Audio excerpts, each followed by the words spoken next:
as you guys know, Super Monkey is the best late game tower in all of Bloons TD Battles 2, and you will see that today with the True Sun God, so let's hop right into it. Alright, we are going Benjamin here, and my opponent is bringing Gwendolyn. And ladies and gentlemen, we are on one of my favorite maps in all of Bloons TD Battles 2, which is Star here. I just love Star because there's so many different loadouts that you can kind of run on this map with pretty good success, and one of them is Dartling, Farm, and Super Monkey, which is exactly what we're going here. So we're gonna start with our Dartling right here. I think opponent brought Gwendolyn. So Gwendolyn tack, and then placing tack in that specific location is very big indication of them going Tacklu Village here. And if it is Tacklu Village, I actually think that's a really good matchup for me because we have a late game farm loadout that could actually out late game them. Plus they already leaked early game, so we could have the life advantage as well. This is actually a really good start for us. Not much better you can ask for. But we got round 1 Benjamin on the field. Perfect. They got their Gwendolyn down. Does that Gwendolyn spot even buff their tack shooter? I feel like you place Gwendolyn here, right? Right now it looks like their tack shooter is probably outside of the tack's range, which is not good because you want the tack to receive the heated up buff later for extra pierce and whatnot. But I guess we'll see. Maybe it is in the range. Maybe it is. We'll send blue balloons now. Wait, actually, probably should have sent space balloons because of a farm loadout. But I'm gonna get powerful darts on my own end. Maybe just a little bit of a layer on them early. Yeah, we'll just send red balloons in. Just send the normal farm eco. They're sending me some stuff. I should be good against Solus. Even if I leak, I have life rejuvenation with Benjamin at the end of the day, so it's not really bad if I leak. And I doubt they have life regen in their own strategy. And we should get my first farm down here pretty soon. But yeah, Benjamin's gonna be pretty good for this loadout. One, it can buff Dartling with the level 3 ability. It can buff my Super Monkeys late with their damage with the level 3 ability, which is really good for the Sun avatars. And also can buff Monkey Banks, which I can use. And also just gives you a ton of money. Already maybe $350, so not really much you can complain about with that. Let's upgrade increase production here. Perfect. Opponent has already purchased the blade shooter, so they're going to be good on defense with that. We'll send some white balloons. And they're sending me some greens. Okay. I don't think I can upgrade greater production on my farm then. I need to get faster bell spin first. This Startling is going to have a rough time against the green balloons. And now I should be vibing. Alright. Another nice part about this map for my loadout is the fact that this map has a ton of farm space. So if I can get really good farms later in the game, I'm going to be making some really solid cash. And then that can make me afford the Super Monkey upgrades I'll need defensively. So I'm liking the situation we're in here. Black balloons. Okay, black balloons are going to cause me issues. This Dartling gets absolutely destroyed by black balloons without a hero that supports. So we're going to get second Dartling on the field. And that should low-key defend. Yellow balloons are actually going to be a big problem for me as well, now that I kind of think of it. What do I want to do against yellows? I can go for a third Dartling against yellows. Are they sending them? Right when I went for that. Okay. We'll use Benjamin ability early. And I'm going to go for a third Dartling.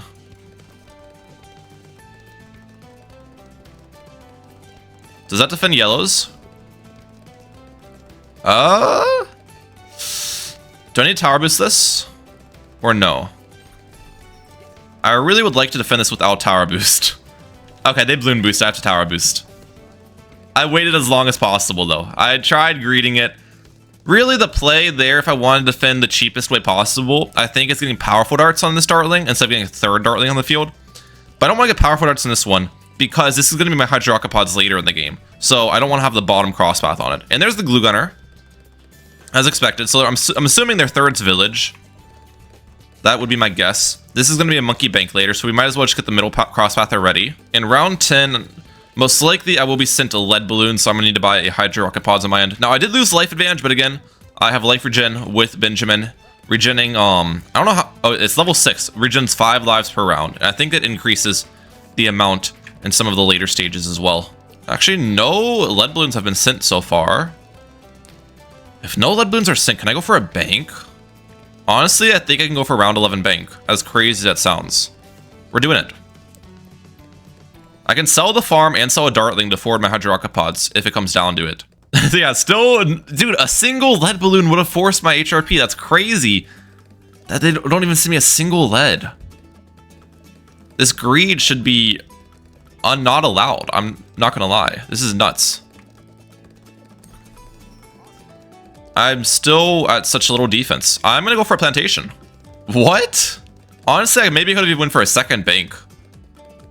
Now I'm gonna probably just get the hydropods anyways at some point here. Some point soon.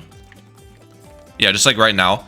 But the thing is, they let me chill without a hydrocopod so long that it gave me a lot more farm greed than you typically would allow, you know?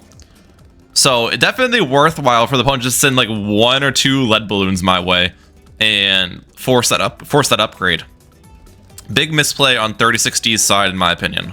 Now as for rushing, I can try testing them with like a little bit of some Moab class rushes and whatnot, but there's not really a competitive reason for me to rush in this matchup, right? Because I have the life advantage and I have a strategy that can defend till round 40 if I have enough money. With all that being said though, I might send a fortified mob. It really just depends on the greed from my opponent and if it looks like a fortified mob could force some defense or force a tower boost or whatnot, you know. It looks like they're getting bottom path on their village, so I'm assuming they're going to build that into a monkey economy here soon. That's why they stopped their eco. Oh, they're going for a second village. Did they just get Raider? Wait, what? I guess they didn't want their Raider Scanner village there, so they could put an overdrive in that position. Okay, well, I'm definitely not going to send a mob anymore since they've already pre-bought that. I don't really think moving the village was smart. It does give them tack space, but they could have still placed their tack like here. And you lose so much money selling and rebuying that village, you know? It just doesn't really... I don't think that was a smart decision from 3060. Better just to upgrade your village to monkey economy and start getting some more greed going on. Especially when I wasn't even rushing them, their need for like the Ring of Fire and getting those good tack placements wasn't necessarily extreme. Alright, if I get sent a fortified Moab, I'm just gonna go for a super monkey on our side. Still feel like he's not gonna send me any rushes though. I'm not sure if the opponent realizes the situation they're in here with this matchup. I guess I'm just gonna keep greeting. How much is it? Oh, this is 14k already? Oh my gosh. Okay. Wait a second. I did not realize that. Okay, I'm gonna use level 3 Benjamin ability here in a second. Now. That should defend. Yep. I wanted to wait to use it so I didn't die on the downtime, right? Because if I like popped the Moab with level 3 ability and then died on, and then the downtime was when the ceramics came out, I would have just been cooked. So timing that ability well is important for the Moab defend. We got an early BRF though. Honestly, I don't know how long that bank was at max capacity. That was kind of a bad play for me. I forgot I got the bank like so early that I got to 14k pretty quickly. But honestly, I feel like in this situation, since I already went for the BRF, I might just go for like an early Banana Central here. Let's get 2k eco first of all though. We'll go 2k eco and then I'll go for the early Banana Central. They keep spamming tax on their side, okay. Everything's fine there. 2k eco on the dot. How much do these things sell for? 15k, and then I can cash this out and sell it, okay. If they stop ecoing, I know pretty much they're sending me a ZOMG, so I can use the level 10 ability then. But right now it looks like 3060 is just continuing their eco. Fair enough. I honestly probably should have went for another marketplace or something before I got the Banana Central up, because I'm still a little bit away from it. So I could have maximized my farming more, probably. But it's fine. Let's get Plasma Blast here. Just for AI. And this is going to be Sun Avatar later if I get sent a ton of tight leads. Alright, I think I can get the... Yeah, I can get it here. Perfect. Actually, I don't even need Sun Avatar for tight leads. What am I thinking? I can just go Plasma Accelerator against tight leads, is the plan. Round 24 Banana Central, though, is really solid. Yeah, Plasma Accelerator was not a smart decision, though. Let's go this ability.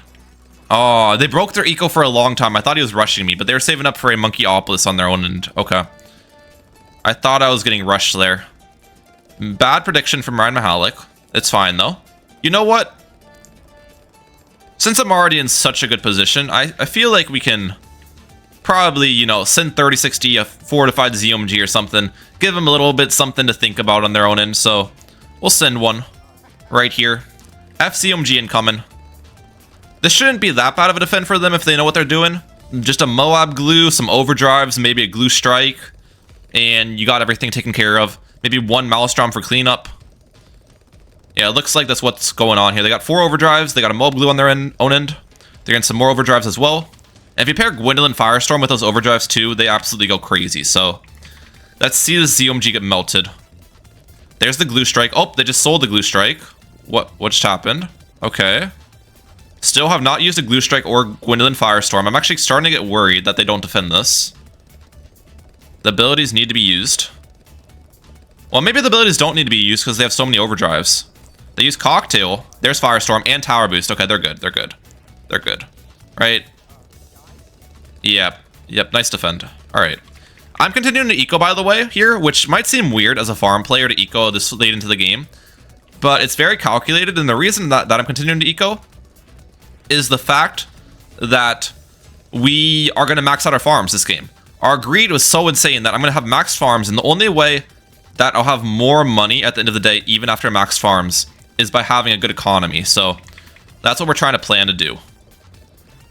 Honestly, should get up a Plasma Accelerator some point here, though. Just so then I stop struggling the AI balloons a little bit. Feel a little bit more comfortable. If I get some DDTs, we just go for like a Dark Knight, and we can Tower Boost if it comes down to it. Ideally, we don't have to Tower Boost, though. I feel like my farm placements aren't good. I think you can fit 4 farms vertically here. Yeah, my farm placements are definitely not optimal. And I can't even fit a farm in this spot, which is weird. It's my Banana Central. My Banana Central's placed too low. Is it worth to replace my Banana Central here? For better farm placements? To fit another farm in there, is that worthwhile? Or is it not worth? Let's get a Dark Knight on my side first. It might be worthwhile to sell and replace, but I'm going to max out the farms before I do that. We'll get 2 farms right there. Alright, opponent has stopped their eco. I have yet to stop my own eco. We're probably going to go to 4K. Might even go past 4K if I'm feeling spicy. These 2 farms going to be the other 2 5th tier farms I don't have currently, so we'll get a Monkey Wall Street and a Monkeynomics here. Alright, Central Market, perfect. They've gotten their primary expertise. You know what? We'll send them a fortified BAD. Why not? Why not? Give them something to think about on their own end. And I'll continue ecoing. Let's get up a Monkey Wall Street here. They go for a Tax Zone. Okay.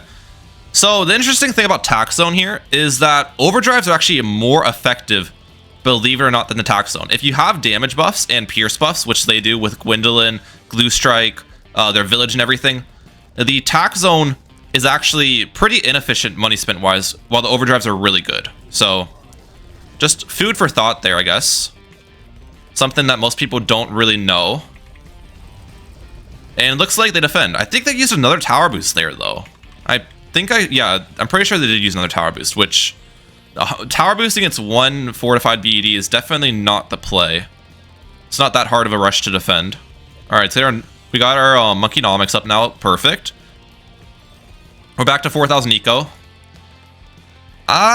I sell it to replace? Like, I can get maybe 1 more farm if I sell my B Central.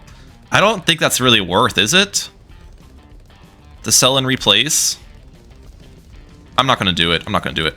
Let's get a Dark Champion up here so I don't die to AI. An anti-AI Dark Champion. And now we just kind of start saving. I think I can honestly get True Sun God here. True Sun God with support sacrifice and military sacrifice are going to be really good. And magic, of course. It's going to be really good because it's going to give all my towers extra damage from the military sacrifice. It'll make them cheaper, make them attack faster, give them camo protection from the support sacrifice. Really good buffs all around, so yeah. I think I honestly start working towards the temple now. So we can dark shift this guy away. I think my temple is going to be placed right about here, will be the placement. This should be enough for, that's enough military. This is enough magic now. And then 1 BRF is enough support, so we can go for this. And you can see I got the support sacrifice as well, because if I hover a Super Monkey over it, it goes from $2,000 to $1,900 for total price. So that's how you know I got the support sacrifice here. Okay. We can go for the True Sun God now, I think. So we want 15k of magic sacrifice. We want 15k of military. And then we want another 15k of support. Is this Monkeynomics in the range? It isn't, because there would be the icon on it. Yep. That's how you tell if something's in their range to be sacrificed. There's no support icon on it. There's on this farm though. So this farm will be sacrificed. So I have everything in line here. Let's get the True Sun God up. Perfect. And now that I have that on the field, I might as well just get my farms back. We can get range on this too. Range is going to be the preferred cross path. No way I can only fit 2 super monkeys here, dude. I feel like I should definitely be able to fit 3. I guess the True Sun God's footprint is just pretty big. Never mind. And yeah, I really think I can defend whatever rush they can send me in round 39 or 40. There's no way they're getting through a super monkey defense. Even though I don't have village in my loadout, the super monkey, the True Sun God with the sacrifice is incredibly strong and incredibly good buffs to my Sun Avatars here. So we're just going to start spamming Sun Avatars around the map. Probably want to get like 1 or 2 with knockback just to slow down insides is not a bad decision. But most of my Sun Avatars are going to have the range path on them, which gives them extra pierce and obviously more range. And I might as well get a Legend of the Night as well. It's actually really cheap. 90k. We'll take that. It's only 100k base price, and then it gets a 10% discount from the Sun Temple. Okay, Benjamin's made me, what, 38k total? That's not a ton. Like, it's definitely not a ton if you compare it to something like Bonnie. But the nice part about Benjamin is the fact that I didn't put any money into him, right? Besides, like, the starting cost. While Bonnie, for it to produce money, you have to put money into her. So when you have a strategy like Banana Farm, I don't think Bonnie works really well with Banana Farms because you want to be putting your money into farming and not the Bonnie upgrades most of the time. But with Eco Loadouts, Bonnie does fantastic. So that is why we didn't bring Bonnie today and we brought Benjamin. Also, Benjamin's level 3 ability can be pretty good for the Dartling too. So yeah, there's another reason there. Okay.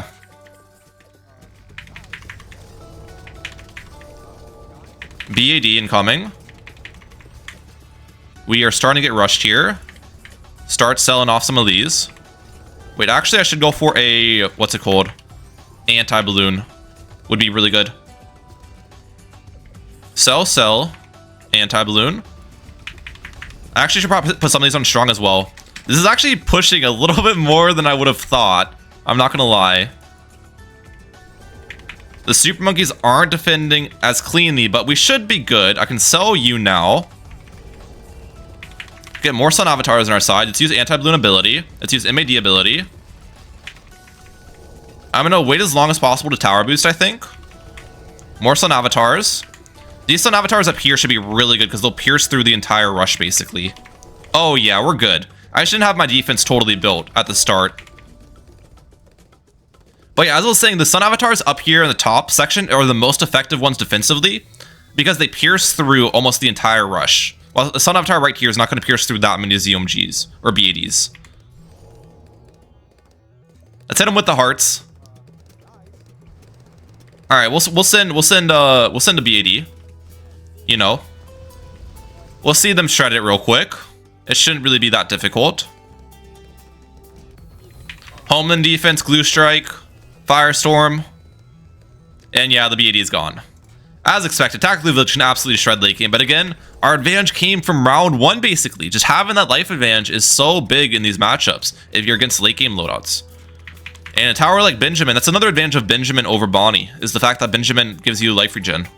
Alright, I guess they're not sending me any more BADs, they have given up. Here is round 40, we are going to tower boost, we're going to use abilities here. And the ZOMG is gone. And there is the GG round 40 that you've all been waiting for, you guys. Let's freaking get it.